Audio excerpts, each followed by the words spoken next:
Hello students, welcome back to my channel and today we are going to discuss the second part of the chapter of gravitation. आज हम लोग gravitation का second part करेंगे, ठीक है? And first part हम लोगों ने देखा है, जिन्होंने नहीं देखा है please go and search my video and let's do the second part. हम लोग second part पे देख रहे हैं motion of objects under the influence of gravitational force of the earth.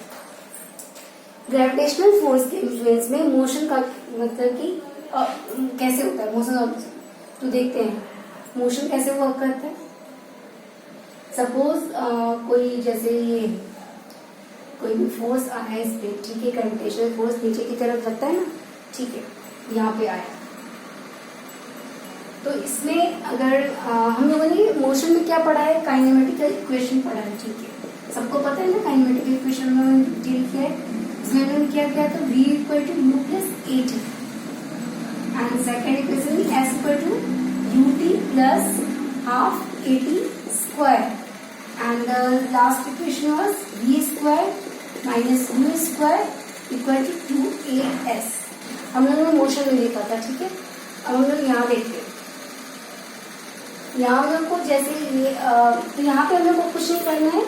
Gravitational force में हम लोग क्या करेंगे, s की जगह हम लोग h यूज करेंगे बिकॉज हाइट, ठीक है, कोई भी चीज गिरती है ना तो हाइट उसका हाइट, यस, डिस्प्लेसमेंट की जगह हम लोग हाइट यूज करेंगे. यस, देन फिर क्या हो जाएगा हमारे पास, वी हैव व्हाट, या a एक्सेलरेशन की जगह हमने किया g यूज किया है ना हम लोगों g, ठीक है.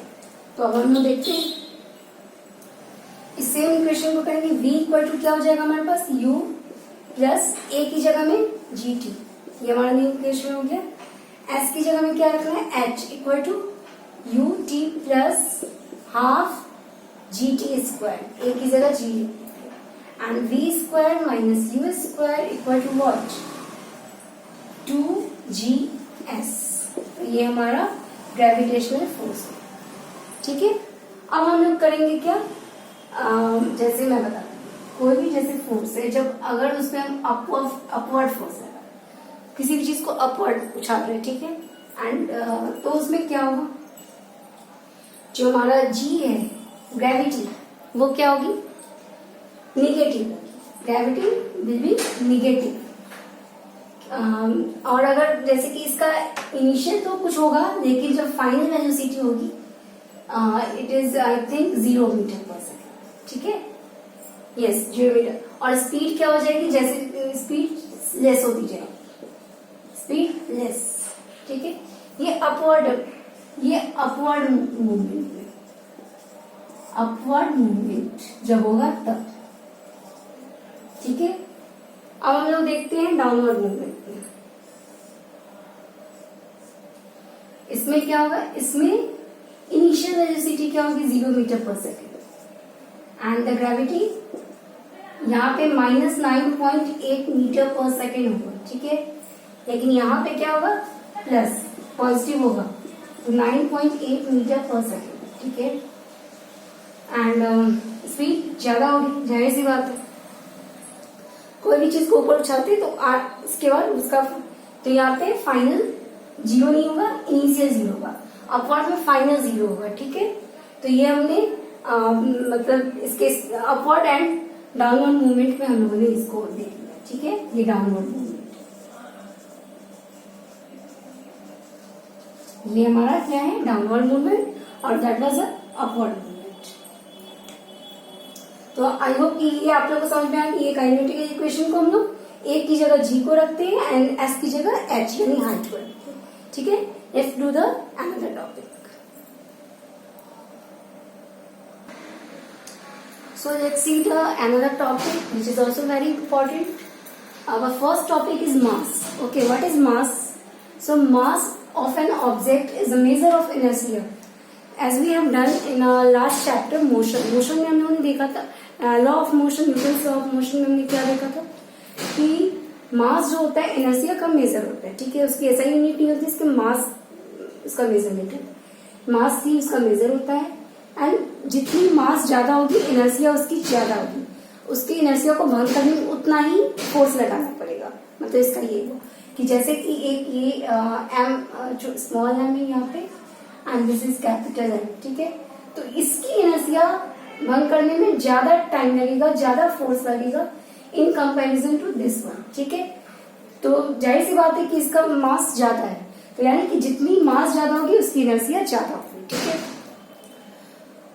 Mass of an object is constant, किसी भी ऑब्जेक्ट का मास कांस्टेंट होता है and doesn't change from place to place, किसी भी प्लेस के लिए वो चेंज नहीं होता, इट इज मतलब कांस्टेंट रहता है, वो कभी चेंज नहीं, इट्स यूनिवर्सल।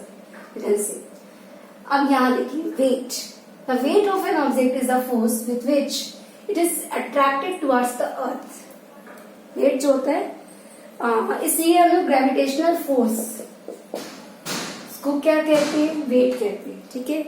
तो यहाँ पे the weight of an object is the force with which it is attracted towards the अर्थ, ठीक है। यानी कि वेट जो ऑब्जेक्ट का होता है वो फोर्स होता है जो अर्थ के टुवर्ड्स अट्रैक्ट करता है उसको। It is denoted by W, इसको डब्ल्यू से डिनोट करते हैं। W equal to M G, mass into gravity, yes, and और W is directly proportional to mass, ठीक है। Weight is directly proportional to mass. इसकी एसआई यूनिट क्या होती है, newton. The weight of the body changes from place to place, change करती, जैसे मैंने लास्ट वीडियो में भी आप लोगों को बताया है, पार्ट 1 इसका देखोगे तो उसमें बताया मैंने, यानी weight of moon is 1/6 of the weight of earth, ठीक है। इसका ये कहना है, यानी कि weight of the body changes from place to, यहाँ पे कोई हमारा 60 मान लो है, तो मून पे क्या हो जाएगा, 1/6 हो जाएगा 60 का, तो यानी कि 10 हो जाएगा, ठीक है। यानी डिफर करता है, it changes from place to place. अब हमको एक और चीज देख रहे हैं, यहाँ पे क्या हो रहा है, जैसे कि डब्ल्यू को हम जीएफ भी कह सकते हैं एंड एम इंटू जी, ठीक है। तो अब हमको एक चीज देखना है कि ग्रेविटेशनल फोर्स एंड ग्रेविटी में क्या डिफरेंस होता है। तो gravitational force is a force, मतलब कि it's a phenomena between the attraction of the two objects, ठीक है। इसको it is phenomena of the attraction of between two objects due to the mass of the body, that is the gravitational force, and it is constant, but gravity is it's also a force, but it is not constant, okay, it is not universal। इसको तो हम UGC कहते हैं, universal gravitational constant कहते हैं, but ये constant नहीं होता, ठीक है। यानी कि ये अलग अलग हो जाएगा, ठीक है।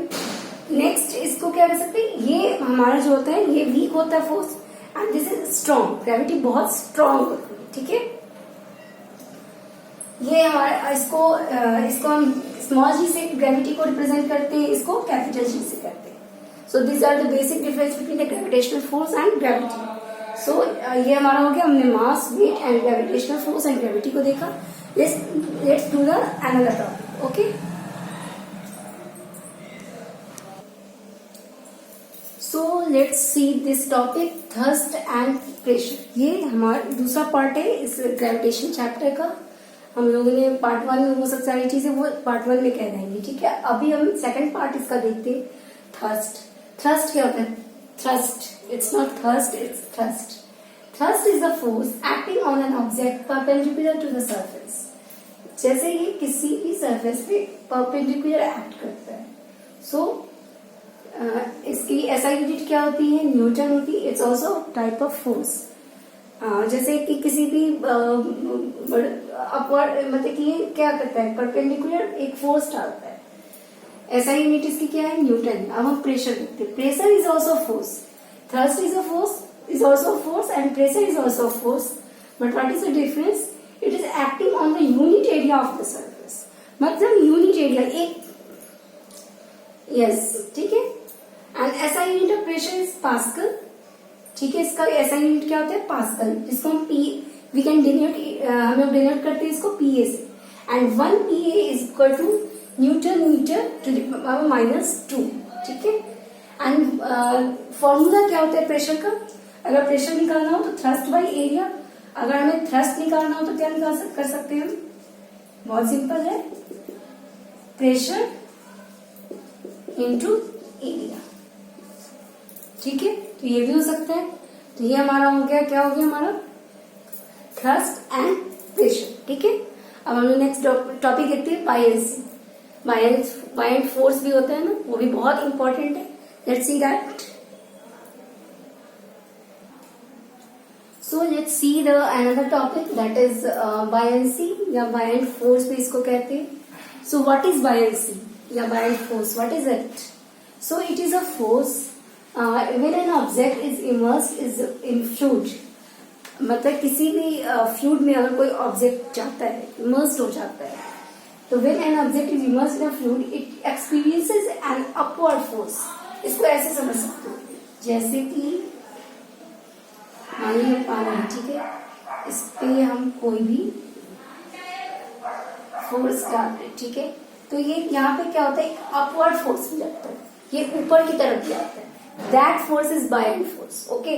So when an object is immersed in a fluid, it experiences an upward force. ठीक है, and that force is called buoyant force or buoyant, and that this phenomena is called buoyancy. Okay. And this property is called buoyancy of thrust. इस property को buoyancy of thrust कहते हैं। The force of gravity, अच्छा एक और बहुत, what is the basic difference between the gravity and the buoyant force? So buoyant force pushes the object upward in a upward direction, but the gravitational force or gravity pulls the object downward. That is the basic difference between the gravity and the buoyant forces. Okay, buoyant force upward इसको push करता है and gravity इसको downward pull करती है। ठीक है, that is the difference. And the last point is the magnitude of this force depends upon the density of the fluid. Yes, that is also it. इससे हमारा एक और टॉपिक भी क्लियर हो जाएगा। तो मैग्नीट्यूड ऑफ दिस फोर्स, इस force का magnitude depends on the density, density पे डिपेंड करता है। जैसे सलाइन वाटर, उसकी डेंसिटी ज्यादा होती है, ठीक है, तो मतलब कि सलाइन वाटर की डेंसिटी ज्यादा होती है, तो वहां पे क्या होता है वो भी देखेंगे। सो इससे हमारा क्या होता है, ये तो समझ लीजिए magnitude of this force depends on the density of the fluid. Density ज्यादा होगी तो मैग्नीट्यूड ज्यादा होगा, मैग्नीट्यूड कम, डेंसिटी कम होगी तो मैग्नीट्यूड क्या होगा, कम होगा। तो व्हाई ऑब्जेक्ट्स फ्लोट और सिंक, फ्लोट्स कब करते हैं, सिंक कब करते हैं, ये चीज हमको देखना है। ठीक है, देखते हैं। If the density of the object is less than the density of water, you can write also density of an object is less than water, then the object will float, not sink. Okay, density of an object, when the density of an object is less than the density of water, then the object will float, not sink. And when the density of the object, density of an object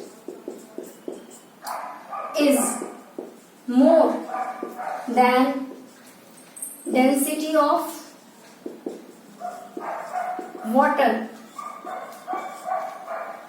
it will what? It will sink, वो डूब जाए। ठीक है, it will sink. So it understand कि जब density water के comparison में कम होगी तो वो क्या करेगा, फ्लोट करने लगेगा। And density of an object water की डेंसिटी से ज्यादा होगी तो वो डूब जाएगा। ठीक है, सो बाय ऑब्जेक्ट फ्लोट्स और सिंक हमें ये भी समझ में आ गया। हमने बायंट फोर्स भी देख लिया, बायंसी इसकी प्रॉपर्टी यानी बायंसी को भी देख लिया। So we have done this topic, now let's move to another topic. So now we will come to the last topic of this chapter, that is Archimedes principle. आप लोगों ने सुना होगा इस कैरेक्टर के बारे में, इट इज वेरी फेमस। इनका एक बहुत ही फेमस डायलॉग भी है, eureka. Okay, so you must have heard about him. So what he has said in a principle, when a body is immersed fully or partially in a fluid, it is experiences an upward force and that is equal to the weight of the fluid displaced by it. Okay, उन्होंने ये कहा। ठीक है, इसको इन्होंने कहा अब हम इसको पहले ड्राइंग के थ्रू समझ लेते हैं, देन वी विल इसको समझने में को बहुत आसान होगी। ठीक है, जैसे ये कोई ऑब्जेक्ट है, ठीक है, इफ इट इज ना एयर में जैसे ये है, ठीक है। अब इसी ऑब्जेक्ट को, सेम ऑब्जेक्ट को मैंने सेम फिगर बनाने की कोशिश की है कि सेम ऑब्जेक्ट को आई हैव थ्रोन ना वाटर में मैंने इसको डाला, ठीक है। तो व्हाट हैपेन, क्या हुआ कि इस पे सबको आपको पता है ना, अभी मैंने पता है बाइंड फोर्स, से बाइंड फोर्स लगा इसके ऊपर, ठीक है। सो ये बाइंड फोर्स जो लगा, यहाँ पे इसका सपोज इसका वेट यहाँ पे 7 kg था, ठीक है। तो यहाँ पे इसका वेट क्या हो जाएगा, देखो इसका वेट 5 kg हो जाएगा। क्यों कम हो जाएगा इसका वेट, बिकॉज क्योंकि 2 kg वेट कहाँ चला गया इसका, बाइंड फोर्स के पास। So you can say कि FV equal to WA minus W what? Yes, weight in a air minus weight in a water. तो इसको 5 minus 7 minus 2 that is 5 kg। तो ये समझ में है। एक चीज तो ये हो गई। इसकी सेकंड चीज क्या है कि आप एक और चीज ध्यान से देखोगे, इसमें डालो तो इसका जो वाटर है कुछ तो छलकेगा इस कंटेनर में आकर, ठीक है। तो ये जो पोर्शन है, this portion and this portion, the volume of immersed solid, yes, is you can say is equal to the value of dispersed liquid। जो लिक्विड निकला उसके मतलब वॉल्यूम उसका बराबर होगा, ठीक है। तो ये हो गया। इसको हम लोग क्या कह सकते हैं, FV इक्वल टू WT यानी वेट ऑफ ट्रैवल, यस। तो when a body is immersed, अब इसी चीज को यहाँ पे समझने की कोशिश करेंगे। When a body is immersed fully और partially in a fluid, it is experiences an upward force, same upward force लग रहा है, उसको एक्सपीरियंस हो रहा है, and that is equal to the, ये जो है that is equal to the weight of the fluid displaced by it. इसके द्वारा जो वेट फ्लूइड आया ये इसके बराबर होगा। This one is equal to this, volume of this is equal to volume of this. So you understood this. So volume of immersed solid is equal to the volume of dispersed liquid. यहाँ पे हो गया water disperse is force, bind force is equal to water disperse. अब clear हो गया, that is understood by you also. आप लोगों को समझ में अच्छी तरह से आ गया। अब हमें देखना है कि यूज ऑफ आर्किमिडीज प्रिंसिपल किस किस चीज में एप्लीकेशन क्या है। तो it is use in designing ships and submarines and ships के डिजाइन करने में इसको उसमें बहुत सारे फोर्स कैसे एक्ट करते हैं, बायोलॉजी फोर्स एंड, तो वो सब चीजें के लिए वो बहुत यूजफुल है। And it is use to lactometer भी यूज होता है, जैसे कि to find the purity of the milk की प्योरिटी के लिए हम यूज करते हैं। Hydrometer means use for the determining the density of the liquid की डेंसिटी को डिटरमाइन करने के लिए भी यूज होता है। जो मैंने बताया ना, डेंसिटी कम है ज्यादा है, इसके लिए भी इस आर्किमिडीज प्रिंसिपल को यूज होता है। सो आई होप कि you have understood the whole concept of gravitation through this video. So please like, share and subscribe my video. Thank you so much. Thanks for watching. Stay home, stay safe. Bye bye.